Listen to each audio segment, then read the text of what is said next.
Hello there, and welcome. Well, it's Wednesday, so that means time to read. Today I'm going to be reading to you from William Goldman's excellent metafiction novel, The Princess Bride.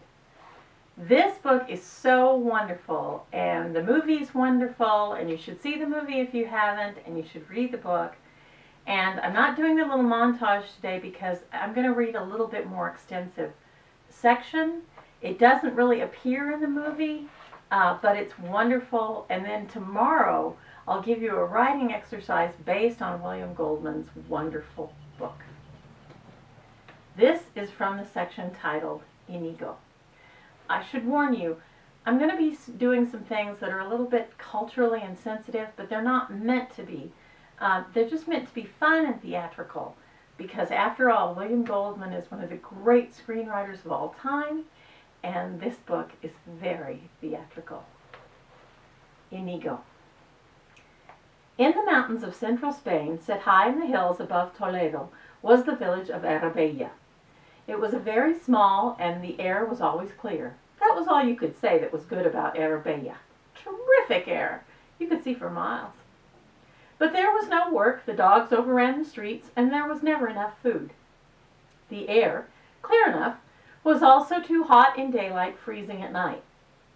As to Inigo's personal life, he was always just a trifle hungry.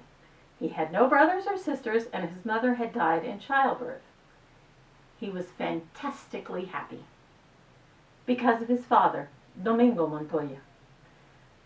Domingo Montoya was funny-looking and crotchety and impatient and absent-minded and never smiled. Inigo loved him. Totally. Don't ask why. There really wasn't any one reason you could put your finger on. Oh, probably Domingo loved him back. But love is many things, none of them logical. Domingo Montoya made swords. If you wanted a fabulous sword, did you go to Domingo Montoya? If you wanted a great, balanced piece of work, did you go to the mountains behind Toledo?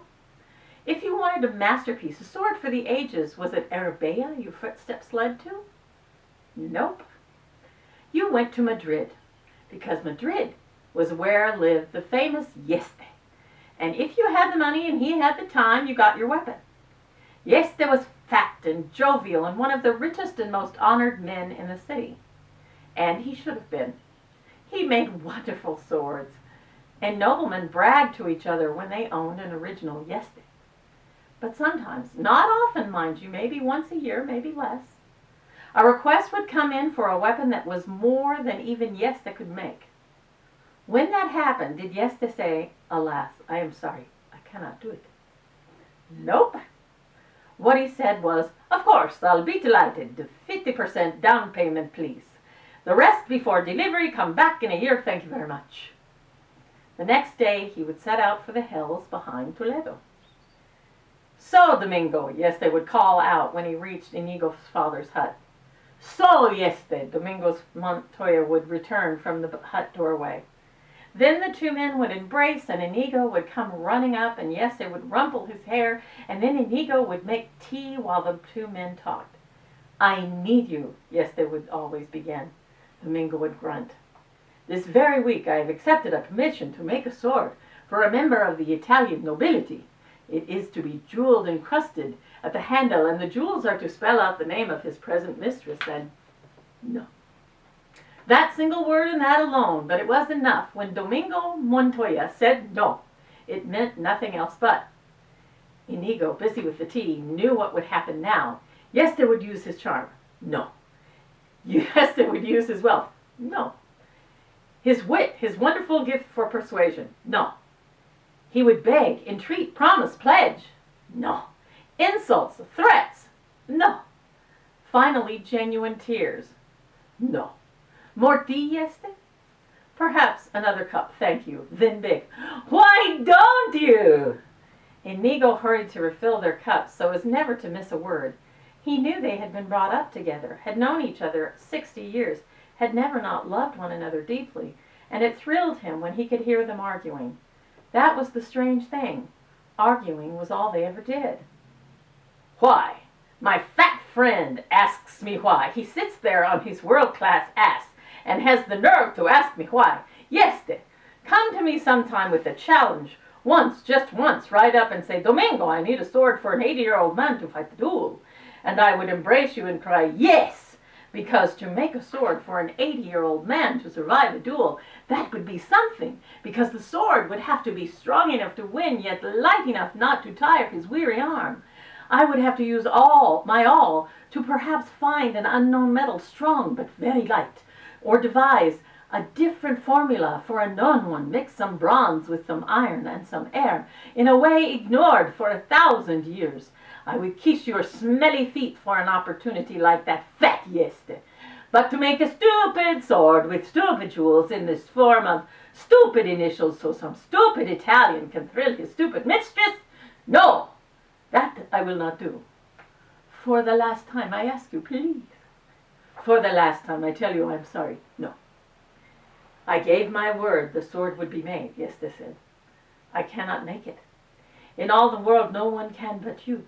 And you say no, which means I have gone back on a commitment, which means I have lost my honor, which means that since honor is the only thing in the world I care about, and since I cannot live without it, I must die.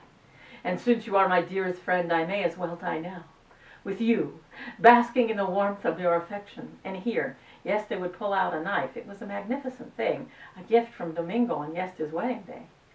Goodbye, little Inigo, yes, they would say then. God grant your quota of smiles. It was forbidden for Inigo to interrupt. Goodbye, little Domingo, yes, they would say then. Although I die in your hut, and although it is your own stubborn fault that causes my ceasing, in other words, even though you are killing me, don't think twice about it. I love you as I always have, and God forbid your conscience should give you any trouble. He pulled open his coat, brought the knife closer.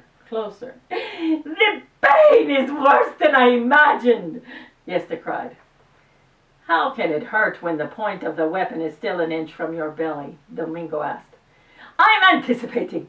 Don't bother me. Let me die unpestered. He brought the point to his skin, pushed. Domingo grabbed the knife away.